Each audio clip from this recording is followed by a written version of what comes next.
Ini memang kita ada kecurigaan dan kita tidak bisa membuktikan. Salah satunya kita pindahkan ke daerah Cikarang di bagian pendidikan. Jadi sudah 6 bulan sebelum kejadian sudah kita mutasikan. Ada surat keputusan menterinya, itu yang sudah kita lakukan antisipasi. Tapi tetap saja melakukan itu mungkin. Karena mungkin sudah banyak teman-temannya. Demikian Bu. Tapi saya juga menyikapi Bu, untuk menambahkan juga mungkin tadi banyak silang pendapat. Kita berharap dari pertemuan ini seperti harapan Bapak Kapolda tadi ketemu akar masalahnya gitu nanti yang sehingga kita semua institusi baik swasta maupun pemerintah mensupport untuk mengurangi atau menghabisi akar masalah ini. Semoga nanti kesimpulannya ada itu. Kita tadi ada beberapa hal kita contoh Bu seperti ekspor monyet. Kita dulu mulai sampai 2011 kita tidak bisa ekspor monyet lagi, itu yang ke Amerika. Kenapa? Karena kita tidak melindungi plasmanufa kita monyet. Sehingga monyet itu sekarang diperbanyak di Cina. Jadi yang menguasai ekspor monyet ke seluruh dunia adalah Cina sekarang. Jadi kalau kita mengekspor, semua pesawat itu kalau memuat monyet dari kita, itu tidak boleh memuat monyet dari Cina. Sehingga kita tidak ada ekspor lagi. Ini suatu contoh, kalau plasmanufa kita lolos. Sebetulnya dulu Cina itu tidak punya monyet, tapi sekarang menjadi. Demikian juga plasmanufa seperti manggis. Ini sebetulnya kalau kita bisa bertahan tidak ada benih manggis keluar, mungkin Thailand tidak pernah bisa memproduksi manggis. Sekarang dia sudah bersaing dengan kita. Banyak. Dan hampir negara maju itu kita tadi terlalu berkonsentrasi pada hewan langka. Padahal di tumbuhan itu lebih banyak sekali nilai ekonominya. Seperti cabai misalnya, negara maju itu, perusahaan besar multinasional itu sudah hampir menguasai seluruh bibit-bibit plasmanufa cabai seluruh dunia. Mungkin sudah ribuan. Kita sendiri mungkin kalau sekarang mungkin benih cabai mungkin masih impor. Karena kita tidak, plasmanufa kita sudah tidak punya lagi. Inilah banyak plasmanufa kita yang sudah banyak beredar. Ini yang selalu menjadi contoh masalah yang dari segi ekonominya. Tapi permasalahannya kita sekarang hutannya sudah tidak ada misal. Terus hewannya berkeliaran. Tidak boleh ditangkap, tidak boleh dijual. Ini kan menggoda ini. Jadi ini tanggung jawab siapa ini? Kalau sekarang sudah nggak ada rumahnya, dia berkeliaran, nggak boleh ditangkap, hanya boleh dipandang, nggak boleh dipelihara, nggak boleh. Ini harus ada solusinya juga ini. Seperti buaya muara. Buaya muara ini sudah nggak mungkin hidup di Jakarta, sudah polusi kan. Tapi nggak boleh dipelihara, dibiarkan mati saja gitu. Apa seperti itu kira-kira? Kita harus ada solusi juga ini. Tolong ini mungkin. Sebetulnya kalau kita itu memang benar, ya betulnya tidak boleh ada satwa langka ini berkeliaran mestinya kalau hutannya terjaga dengan baik. Kalau baik terjaga dari pengawasan maupun dari pemeliharaannya sehingga habitat itu tetap ekosistem dan untuk tempat hidup satwa hewan dan tumbuhan itu tetap bisa hidup dengan baik. Tapi kalau seperti kondisi sekarang, siapapun yang mengawasi itu hanya seperti tidak realistis saya kira seperti Pak Luki tadi. Saya kira mungkin seperti itu mungkin. Jadi memang saya berharap dari pertemuan ini ketemu akar masalahnya. Mari kita bagiannya bagaimana untuk memecahkan akar masalah ini. Baik, silahkan ini Pak Hoirul ya dari WWF menambahkan. Saya hanya menambahkan satu contoh penegakan hukum di tingkat pemburu yang mungkin bisa menurut catatan dari WWF gitu ya. Tahun 2005 itu ada pemburu di Rokan Hulu di Riau yang diponis sampai 12 tahun gitu. Jadi melebihi yang ada di Undang-Undang Nomor 5. Cuma undang-undang yang digunakan adalah undang-undang darurat kalau nggak salah karena jadi senjata yang digunakan untuk membunuh gajah gitu. Jadi mungkin ini saya nggak tahu ini sebagai contoh saja ketika misalnya tadi kita bicara revisi undang-undang yang kita anggap masih lemah tadi gitu yang perlu diperkuat. Mungkin juga memang perlu inisiatif lain menggunakan undang-undang lain, terobosan dan sudah ada contohnya gitu di tahun 2005 itu gitu. Jadi tetapi terakhir juga saya sedikit saja Mbak kalau memang kita harus fair juga ketika terjadi konflik antara manusia dengan satwa gitu. Kalau kita bicara Sumatera, gajah dengan manusia, harimau dengan Sumatera. Saya bilang memang kita harus fair melihatnya kenapa sampai terjadi konflik satwa itu sampai keluar kan gitu ya. Satwa tidak akan keluar ketika dia tempatnya masih luas, makannya masih cukup. Jadi kalau kita kemudian memposisikan kita sebagai manusia mereka salah dan layak diatasi, dipindahkan atau dibunuh, saya pikir ini kita harus bijaksana juga. Sebab begini Mbak, Banyak temuan kita di Sumatera gajah yang mati karena konflik, tapi kok gadingnya hilang gitu. Nah pertanyaannya nih melulu mati karena konflik atau memang ada hal lain gitu karena memang ada nilai ekonomi dari gading. Konflik gitu. plus. Makasih Mbak. Baik, terima kasih ini Pak Hoirul. Dan pemirsa yang masih akan kembali setelah pesan-pesan berikut ini.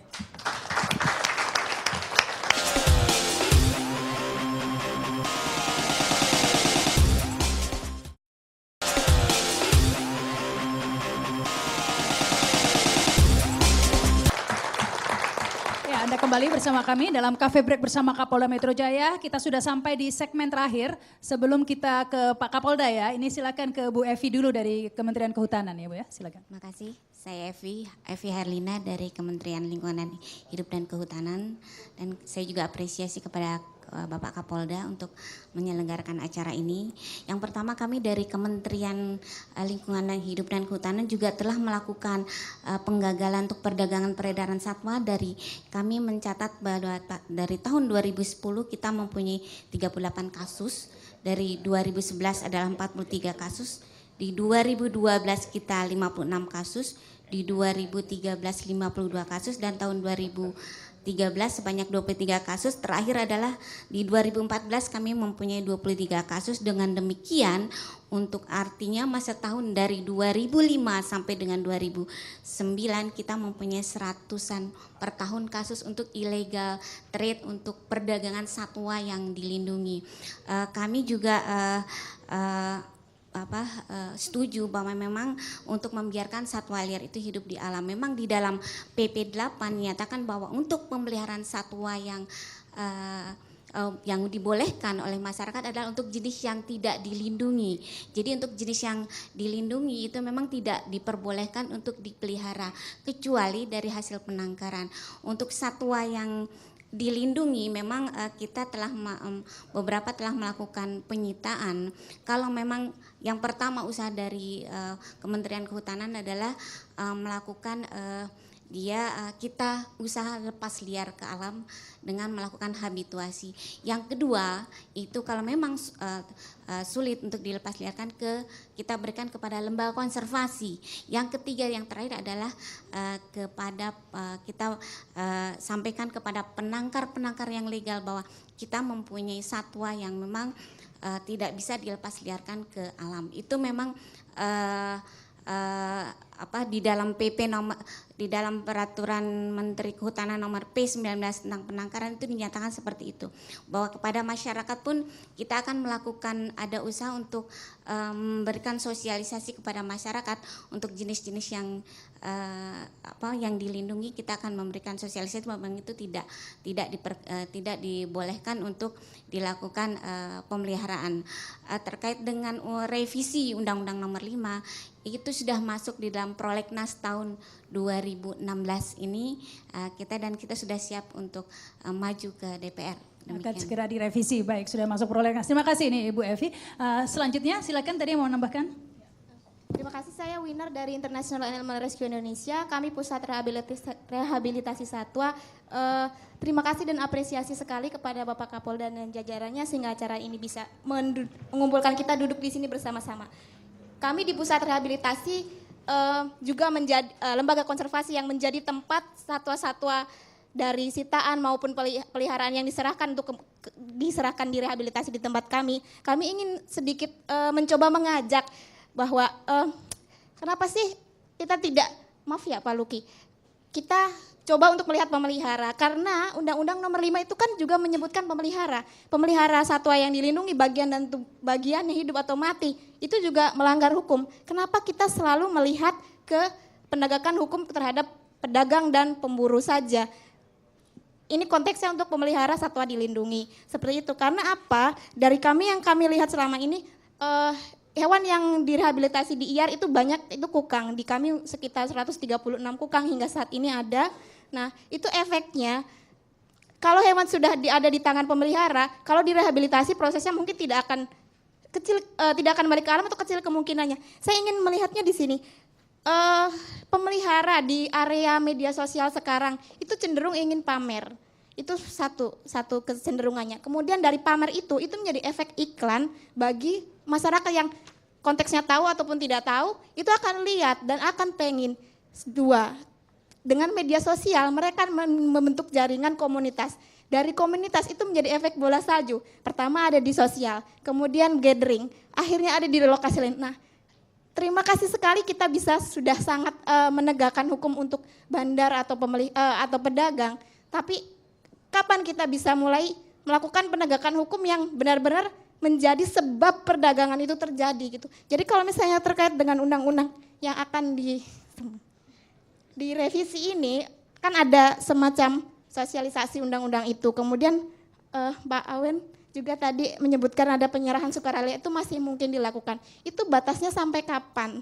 Karena kalau terus-terusan menjembatani penyerahan, hewan yang sudah sampai direhabilitasi belum tentu bisa dilepas liarkan. Begitu. Baik, Terima kasih. baik. Yang terakhir 2 menit saja ya sebelum ke Pak Kapolda, silakan Mas. Assalamualaikum warahmatullahi wabarakatuh. Nama saya Dudi dari Konservasi Kakatua Indonesia. Terima kasih sebelumnya kepada Pak Kapolda. Ya, seperti kita ketahui bahwa untuk kakatua itu sebetulnya dari 7 spesies yang ada di Indonesia, 5 diantaranya sudah masuk undang-undang, dilindungi oleh undang-undang. Tapi perdagangannya sejak dari undang-undang itu ada sampai saat ini ternyata masih banyak sekali perdagangan kakatua itu beredar gitu. Terus kemudian kalau kami melihat, kebetulan kami fokus untuk lebih peningkatan kakatua di alam, di in situ, kami melihat bahwa koordinasi dari pihak Kementerian Kehutanan, dari BKSDA, terus kemudian ke pihak kepolisian juga masih sangat kurang sekali. Banyak contoh yang kita lihat bahwa jika ada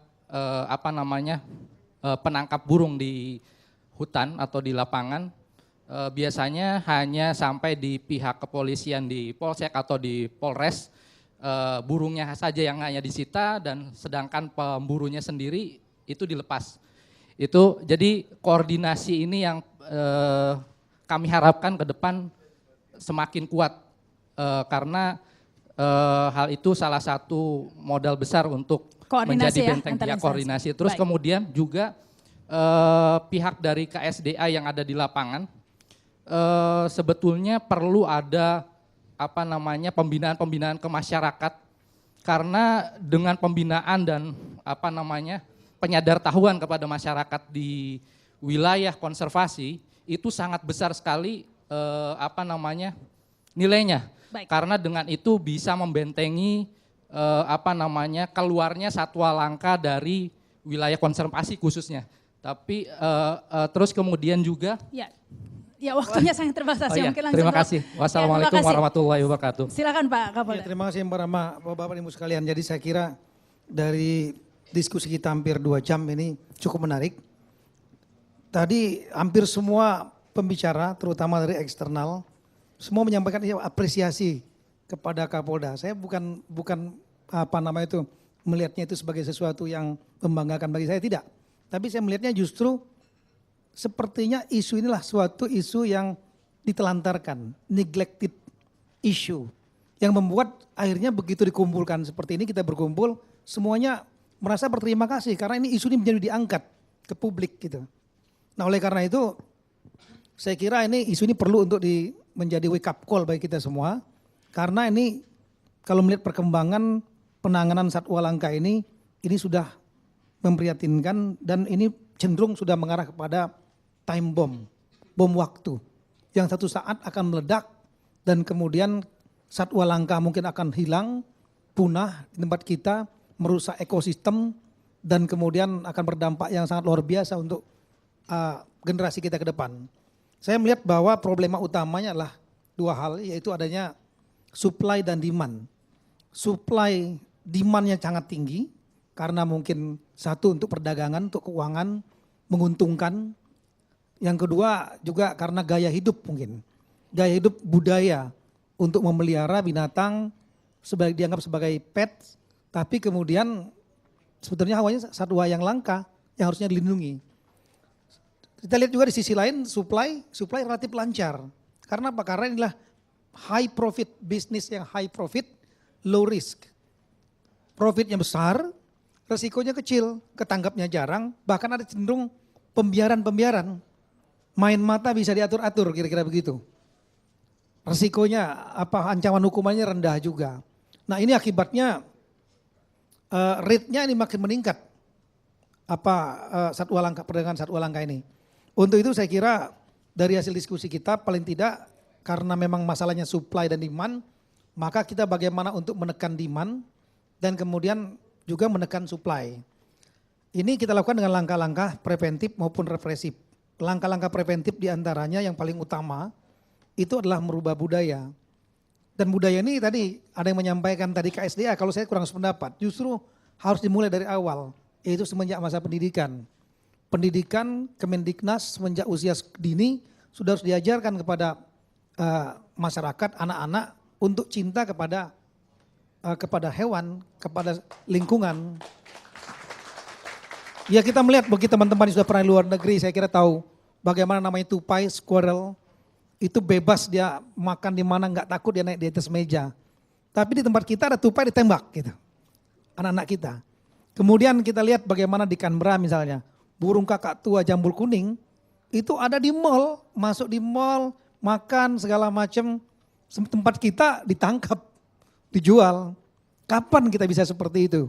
Padahal satwa kita jauh lebih banyak daripada negara-negara, sebagian besar negara dunia. Jadi ini memang masalah pendidikan, sosialisasi, bagaimana agar masyarakat meninggalkan gaya hidup untuk tidak mengkoleksi satwa yang langka, hanya satwa yang mungkin ditangkar, lahir dari penangkaran, dan satwa yang tidak dilindungi, yang bisa dijadikan peliharaan. Kemudian kita juga melihat bahwa perlu ada upaya untuk membantu para penangkar di samping upaya pemerintah, karena ini masalah hobi nih. Tapi memang harus selektif sekali, jangan sampai atas nama hobi kemudian tiba-tiba berdagang gitu. Selektif, memang perlu ada sistem seperti ini sehingga memanfaatkan unsur non pemerintah. Kemudian forestasi, pelindungan lingkungan hidup juga sangat penting karena ini menjadi habitat bagi mereka. Kalau terjadi deforestasi secara berlebihan, otomatis habitat hilang dan hewan ini akan kemana dia akan pergi? Ditangkap, diburu, kemudian diserahkan kepada kolektor. Kolektor nanti atas nama habitat dia merasa ya lebih baik kita lindungi. Dan akhirnya nggak jelas ini akan terjadi lingkaran setan, siapa yang akan disalahkan. Saya kira pemerintah memang perlu mengatur, makanya saya kira Kementerian Kehutanan dijadikan satu sama lingkungan hidup. Saat ini mungkin terobosan seperti itu, idenya lah bagaimana pengelolaan hutan dengan lingkungan hidup bisa menyatu.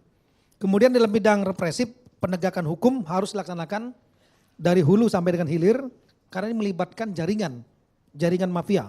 Tidak bisa diselesaikan secara parsial. Ini peran daripada tingkat pusat, Mabes Polri, Kehutanan, tingkat pusat sangat penting. Kemudian Undang-Undang nomor 5/90 tentang konservasi sumber daya alam hayati dan ekosistem ini memang perlu ada revisi agar hukumannya lebih berat.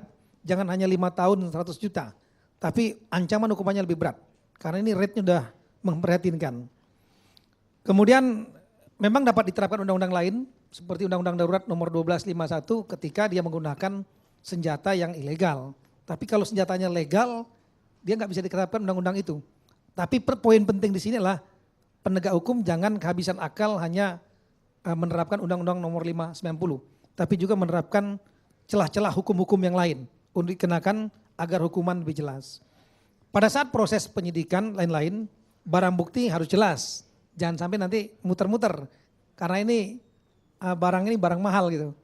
Jadi seperti yang dilaksanakan oleh Barreskrim tadi apresiasi, dimusnahkan.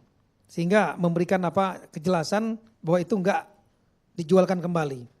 Kemudian kesamaan persepsi antara penegak hukum, khususnya penyidik, penuntut, dan hakim. Agar ada kesamaan bahwa inilah ancaman yang berbahaya sehingga harus diterapkan hukuman yang berat.